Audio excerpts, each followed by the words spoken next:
Hello everyone, it's Brainbean here again, and I just wanted to talk to you guys a little bit about Pantheon Rise of the Fallen. Now, you know that I've been covering this game for quite some time, and I'm going to continue to cover it as we get more information about the game, but for now I want to talk to you about the Pantheon Difference. And now this is something that the developers have already referred to the game as far as the way that they're approaching it and its development. But it's really important to think about it as a difference because this game, it really uses a lot of the classic MMO type influences, and that's really important because if you even go back to the days of tabletop RPGs, the original RPGs, there were a lot of things there that really kind of founded the core gameplay elements of today's MMOs and RPGs as well. And a lot of that goes back to class interdependence. So, you had distinguished roles within the party that certain classes excelled at better than others, and today's MMOs are very much lacking in that department because a lot of these classes, you have different types of abilities that every class has access to, whether it's crowd control or some kind of heal or something that can get them out of trouble, and it really kind of destroys that building blocks of an MMO or an RPG in general, where there's a whole reason we have different classes. And it's not just so that, you can be the one casting spells or you're the one wielding the biggest swords. It's so that you can rely on each other and work together as a team. Because even dating back to Dungeons and Dragons, the whole idea is that it's a social experience. You have a group of people sitting around a table with the dungeon master coordinating this whole event, and it's supposed to be fun, it's supposed to be engaging, it's supposed to include everybody, and that's really what an MMO is all about. It's just on a much grander scale. So I think Pantheon devs are really taking a good approach to kind of dial everything back, to go back to how it should be when you're playing a game like this. We don't want to play Skyrim, we don't want to play a single player RPG where you just happen to have a bunch of other people running around that are just getting the mobs that you want and you have to wait longer. That's not what it's supposed to be about. It's supposed to be about working together and cooperation and forging friendships and, really kind of capitalizing on the social aspect of the game. That's the whole point. So some of the features that Pantheon is really using that is really, really exciting is they have quite a bit of systems that are going to stand out, but aren't going to be something that is so out of left field that you see a lot of MMOs doing now that really kind of destroy the game or the MMO genre in general, because we don't really want huge changes to MMOs. We want just fresh ideas, but not something that's like so crazy that the whole game just is based around this gimmick or, this type of mechanic. So some of the things that they're doing is they have an atmosphere and climate system where the very environment is going to play a role in what you're doing. And I think that's a really cool thing because, it really makes a lot of sense. And even going back into old RPGs, you had certain things where, druids, for example, couldn't call down lightning spells when they were inside of a cave or something like that. It makes sense. And so Pantheon's doing certain things like that, where zones, could have certain things where spells aren't going to work in those zones. So that's going to really influence the way the players approach different encounters. It makes you think more. You're not going to be able to use certain rotations like in previous MMOs where you just use the same rotation over and over again, and that's it. It's super easy. This is really going to make people think, and how are you going to tailor your spellbook or your party makeup, or what is that particular caster class going to do in that situation when their value that they bring to the group isn't exactly going to be there anymore. So they're going to have to figure out, how can I still play a real positive role in my group without having my main abilities. Another thing that's really interesting that Pantheon is doing is they have what's called their perception system, which is sort of like a real-time quest system where, for instance, say you're going into a dungeon and you get in there for a while, and they'll also have class-specific perception cues, I guess you could say, where say you bring a ranger with you or a cleric or something like that, and say the cleric happens upon, like this is just for instance, like a holy relic or, when they're praying or something like that, they gain insight into the area because of their specific background and the training that class had received to become, a cleric or a ranger. Or the ranger may say, I hear the distinct sounds of a certain animal, and that will trigger a quest for that person. And another thing that's really cool about this perception system is another example that they used was, say that you pick up an amulet in your adventures, and when you equip that amulet, you may get a message saying the amulet is becoming heavier and heavier as you wear it longer. Now, these messages they're saying right now are going to be popping up in a certain window in your UI, and these will trigger the quest events. Now, one thing that's really interesting is that these quests will also lead to encounters with various NPCs where you'll go through scripted interactions, but you will have choices that you can make in the dialogue. So say, you're going through and you have that classic kind of RPG where they'll talk to you and ask you a question, and you may have, any amount of scripted responses that you can make in reply to what that character is talking to you about. But when you go to reply, even if you exit out of the dialogue that you're doing, those choices are permanent, and they will permanently affect your character and how that NPC or the faction, even if there's a faction, I would assume, will perceive your character going forward. There's no do-overs, and these will be permanent changes, which is a really, really cool thing, because a lot of games now are really focused on the, oh, you made a mistake, no problem, go back and respec, or, you can do a quest to change how this faction, perceives you, or like EQ2, they had the betrayal quests where you could completely change factions just by going through, and you could play with your friends on the other side. And then if you decided, that wasn't for me, I'll just redo the quest, and then, all is forgiven with the other faction. It's no big deal, we're friends again. It doesn't make a lot of sense. So it's a really interesting system to have this permanent consequence, which really makes a profound system that is really, really cool. Now, Pantheon's also doing something called Situational Gear, which isn't necessarily a super new concept, but the way that they're approaching it is pretty cool. So even like going back to WoW in the early vanilla days, if you were going to be raiding Molten Core, you would try to stack a fire resist set of gear so that you could survive there longer. Now, the concept behind this isn't entirely different from the way Pantheon is doing things. And the way Pantheon's doing it is, you won't always just have like one set of gear that is your best set, and you can go ahead and just get rid of all your other stuff, whether it's via crafting or selling or whatever. You can, you would want to hold on to certain items because let's say you have a weapon that deals a certain type of damage that is more effective against, say undead or something like that. You would want to keep that for whenever you're going into dungeons that are going to be heavily populated with undead. And that also goes into armors as well. So if you have a set of gear that you've accumulated that is better against, certain types of resistances, you're going to want to hold on to that also. And that what the cool thing about that too is you're not going to have a bunch of characters running around wearing the same kind of gear all the time.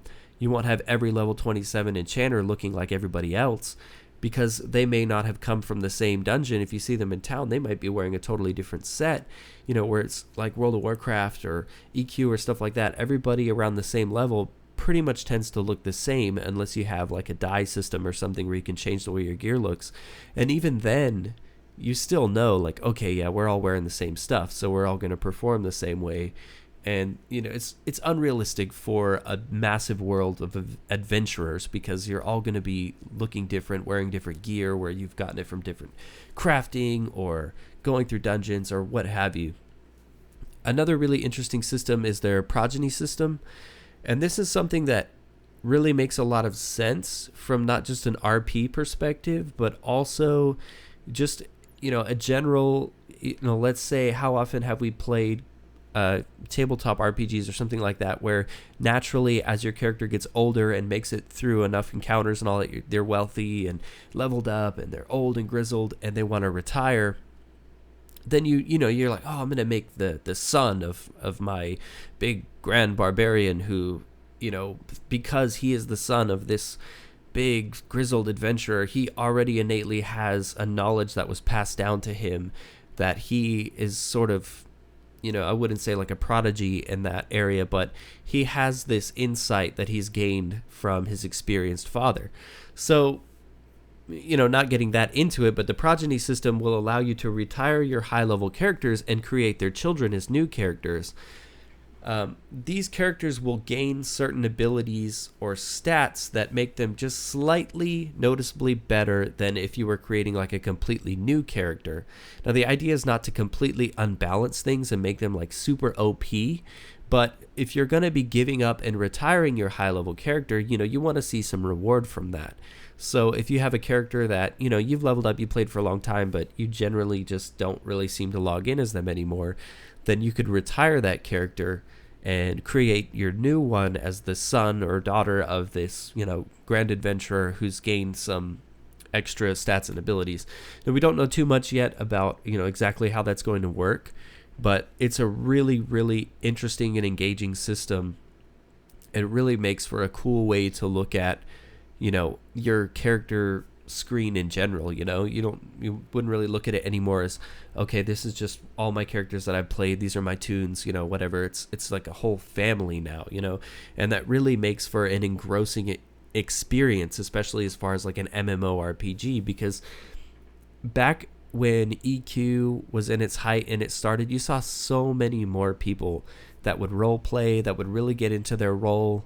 You don't necessarily have to speak in your best Gandalf accent and, stuff like that. But naturally, we get attached to our characters. And to be able to create a whole family based on what you're doing is a really neat concept. And I think it's really going to help pull people into the game and be more invested in what they're doing. Another neat system is the colored mana system. And if you've been following the development, they've been talking about this a little bit. And so basically what it means is that different classes are going to be using different colors of mana, and certain abilities and spells, cleric prayers, things like that will use more than one color of mana. And so I guess the idea they're trying to do here is that it will give you an opportunity to kind of not necessarily cross-class your character, but I'm assuming they'll let you either, kind of add points or level up or spec into things. I'm not sure exactly what they're going to do there, but basically where you can choose how much you invest into a certain color of mana, which then will influence, which types of abilities from certain trees or disciplines or something like that, that your character will use.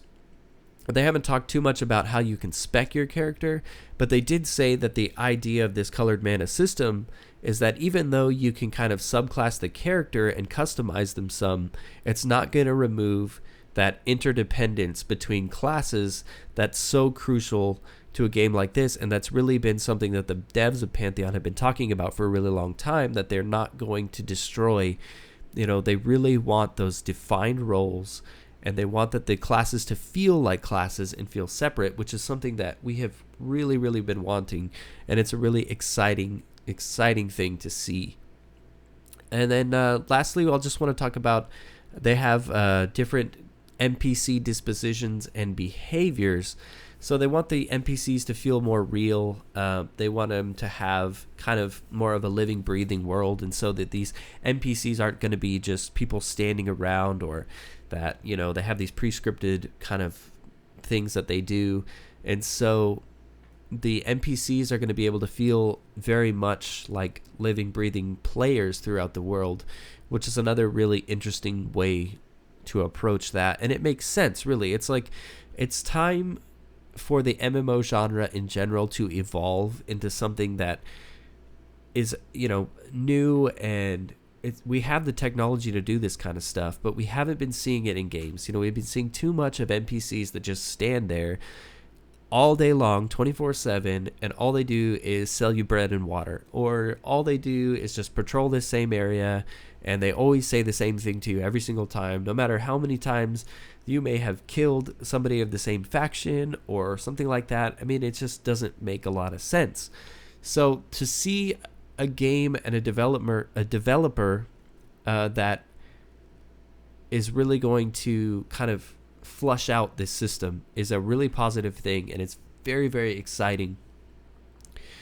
And really, guys, I mean, that's what the big thing about this game is all about. It's very exciting, and these devs really seem to kind of be doing the things that, yes, some of these things are very ambitious, and ambition in a big game like this can be a dangerous thing, because you can really very easily bite off more than you can chew when it comes to developing an MMO. It's a massive undertaking, even when you're making something that's more cookie cutter, where you're not trying to develop new systems and, you know, create new mechanics and things like that. But even just creating a cookie cutter MMO that is just well done, that has good smooth gameplay, that has interesting characters and classes, that's tough in general. So to add some of these systems that, yeah, they're not real out there, they're not real like inconceivable changes, but it's definitely going to be something that is going to be difficult to implement. But again, this team of developers is very seasoned. They know what they're doing. This is not the first MMORPG that they've made, and so this really makes Pantheon worth being very excited for. And it's very much worth watching the development of this game. And I know there's lots of people out there that have had their eye on this game for a while, and I'm definitely one of those people as well. I'm very excited for this game. I really believe in what they're doing. It's been quite a while since we've seen developers that it's like, you know, it seems like they're just like all of us. They really know what we want, and they know what everybody's been thinking all this time that we've had all these other games coming out that, you know, we keep thinking like, oh, I would love to see a system like this. Or, you know, you read some of these things and you hear about these systems and you think like, why hasn't it been like that before? Why have we not had systems like this when we have the technology to do so, and we just haven't seen worlds really fleshed out to be believable and feel real? And this really is doing a good job of, you know, it really seems like that's what we're going to be able to jump into.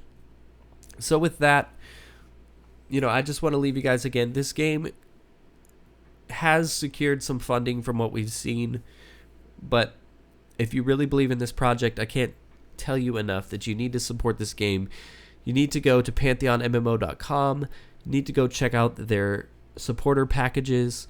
See if there's one that fits right for you. Again, I highly recommend the Knights Pledge. There's a lot of really good incentives for you there, and I've covered that in another video. I'll put the link in the description so you can go check it out if you don't already kind of know what some of those things are. And again, guys, I'm going to be covering the development of this game more as we go along, but right now, without having a lot of media out there to show you video and things like that, all I can really do is talk about some of the exciting things that we're going to be seeing. So thanks for checking out the video. I really appreciate all the support for what I've been doing that you guys have been showing me. You can follow my channel on Twitter at BrainBean Gaming. I do a lot of updates as to what's going on with the channel on there. Give this video a like if you support Pantheon and you believe in what these guys are doing.